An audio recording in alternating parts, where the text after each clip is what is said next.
আফগানিস্তানকে ধবল ধুলাই করার মাধ্যমে ফিরে এলো সেই বাংলাবাস। তিনটি ম্যাচে রশিদ নাবিদের হারিয়ে বাংলাদেশ নিল মধুর প্রতিশোধ। 2018 সালে এই আফগানদের কাছে 3-0 ব্যবধানে টি-20 সিরিজ হেরে নাক কাটা গিয়েছিল সাকিব, তামিম ও মুশফিক মাহমুদুল্লাহদের। 7 বছর পর এসে দৃশ্যটা একেবারেই বদলে গেছে। পঞ্চপাণ্ডবের কেউ দলে না থাকলেও আফগানিস্তানকে হারাতে বেগ পেতে হয়নি বাংলাদেশকে। প্রথম ম্যাচে তানজিদ ও ইমনের অনবদ্য জুটি, দ্বিতীয় ম্যাচে সোহানের দায়িত্বশীল ইনিংস, আর তৃতীয় ম্যাচে সাইফ হাসানের ছক্কা বৃষ্টি রশিদ খানদের পুরোপুরি মাটিতে নামিয়ে এনেছে টাইগাররা। সিরিজের সবগুলো ম্যাচে প্রতিপক্ষকে হারালে সেটা হয় হোয়াইট ওয়াশ। তবে বাংলাদেশের সমর্থকদের কাছে এটা পরিচিত বাংলা ওয়াশ নামে। আফগানিস্তানের আগেও বহুবার টাইগাররা বিভিন্ন দলকে বাংলা ওয়াশের লজ্জায় ডুবিয়েছে। 2023 সালে ঘরের মাটিতে 3 ম্যাচের টি-20 সিরিজে ইংল্যান্ডের মুখোমুখি হয়েছিল টাইগাররা। জস বাটলার ও মঈন আলীরা তখন টি-20 ক্রিকেটের বিশ্ব চ্যাম্পিয়ন, আর বাংলাদেশের অধিনায়কত্বের ভার তখন সাকিবের কাঁধে। প্রথম ম্যাচে শান্তর অনবদ্য 50 ও সাকিবের অলরাউন্ড নৈপুণ্যে বাংলাদেশ জিতেছিল 6 উইকেটে।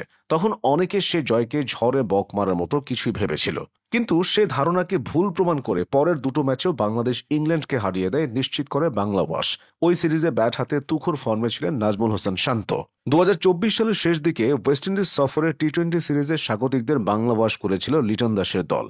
প্রথম ম্যাচে 7 রানে, দ্বিতীয় ম্যাচে 27 রানে এবং তৃতীয় ম্যাচে বাংলাদেশ জিতেছিল 80 রানের বিশাল ব্যবধানে। ব্যাট হাতে জাকের আলী ও বল হাতে মাহেদী হাসান দারুণ পারফর্ম করেছিলেন সে সিরিজে।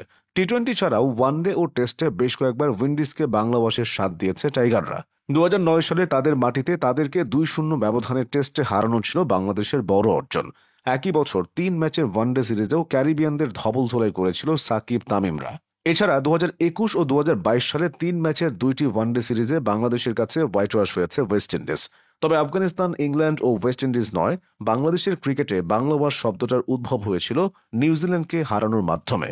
2010 সালের 17 অক্টোবর মিরপুরে বাংলাদেশ নিউজিল্যান্ডের 5 ম্যাচের সিরিজের শেষ ম্যাচ। এর আগে বৃষ্টির কারণে একটি ওয়ানডে পণ্ড হয়ে যাওয়ার পর তা পরিণত হয়েছিল 4 ম্যাচের সিরিজে। টানা 3 ম্যাচ জেতার পর শেষ ম্যাচে জয় পরাজয়ের দোলাচলে বাংলাদেশ। হোয়াইট ওয়াশ এড়াতে শেষ ম্যাচের একেবারে অন্তিম পর্যায়ে নিউজিল্যান্ডের দরকার হয় 4 বলে 4 রান। বোলার ছিলেন রুবেল হোসেন। চরম শ্বাসরুদ্ধকর পরিস্থিতিতে কিউইদের শেষ ব্যাটসম্যান কাইল মিলসকে বোল্ড করে দেন রুবেল। নিশ্চিত হয় নিউজিল্যান্ডের ধবল ধোলাই।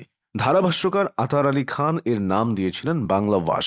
তারপর থেকে এটি ছড়িয়ে যায় সমর্থকদের মুখে মুখে। 2010 সালের পর 2013 সালে আরও একবার কিউইদের বাংলা ওয়াশ করে টাইগাররা। মিরপুর ও ফতুল্লায় অনুষ্ঠিত 3টি ওয়ানডেতে ব্র্যান্ডন ম্যাককালামের দল হেরেছিল বেশ বাজেভাবে। মুশফিকুর রহিম, সোহাগ গাজী, নাইম ইসলাম ও রুবেল হোসেনরা সে সিরিজের টপ পারফর্মার ছিলেন। 2015 সালকে বলা হয় বাংলাদেশ ক্রিকেটের সোনালী সময়। বিশ্বকাপের কোয়ার্টার ফাইনাল খেলা, মাশরাফির ক্যাপ্টেন্সি এবং মুস্তাফিজের আগমন, সব মিলিয়ে সময়টা ছিল অন্যরকম।